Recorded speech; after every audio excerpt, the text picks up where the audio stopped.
Sena maditra parpo papanding geto, yeah. Those on the track.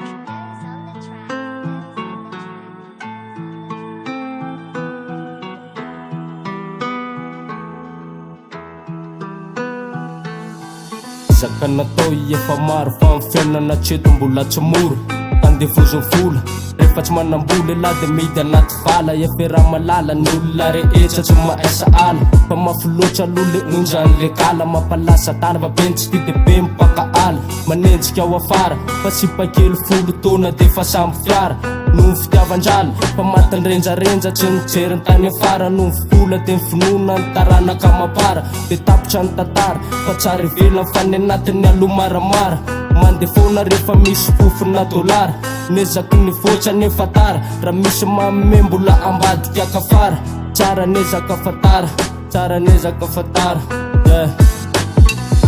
Saiko akory zay fisiko ranony eto tany fa mbola enjatiny fijaliana sy ny fiafina ihany fa hatreto mbola mety hatrany miezaky ny ambony nefa vola lomany fa zay ve neto tany alokalofan'le tsiky sy tomany afaliana mandany fa mitoetra ny tomany mpanenjika misy foana fa ho afara ihany zany fa mbola mamomiaina de mbola fanenjika ihany mpa anao an-tsaina nga tsy mety raha hofaina raha mafy ny ady de aiza ny taraina fiainana ty efa maina raha mitona ny olana tsy zaka ho bataina nefa mbola akamona mpa anao an-tsaina zay tonga ihany hatreto ny arabaina ezaka ny tany saina taraiky aloha zay malaina rehefa tsy ampiasa sanjy de mba ampiasao ihany ny saina ampitombona eritsaina de lao ale malaina na iray minitra monja ezaka ny ataoko fa tsy hoe hibata fonja fa natsiniana tsara tsy ho voatery honanja mande mainty foana de hoe masiky tramba sanahary no mitariky fa nezaky efa maro fa hatreto mbola tsy sarika petrabola tsisy mariky petrabola tsisy mariky, yeah.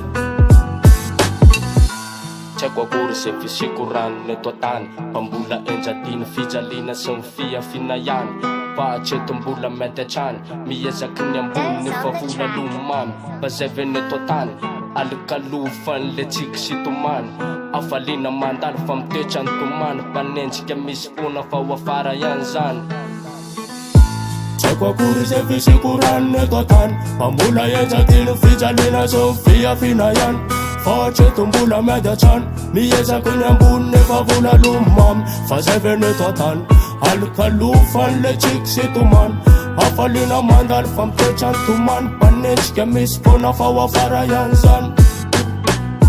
Saiko akory zay fisiko ranony eto tany fa mbola enjatiny fijaliana sy ny fiafina ihany fa hatreto mbola mety hatrany miezaky ny ambony nefa vola lomamy fa zay ve neto tany alokalofan'le tsiky sy tomany afaliana mandalo fa mitoetra ny tomany mpanenjika misy foana fa ho afara ihany zany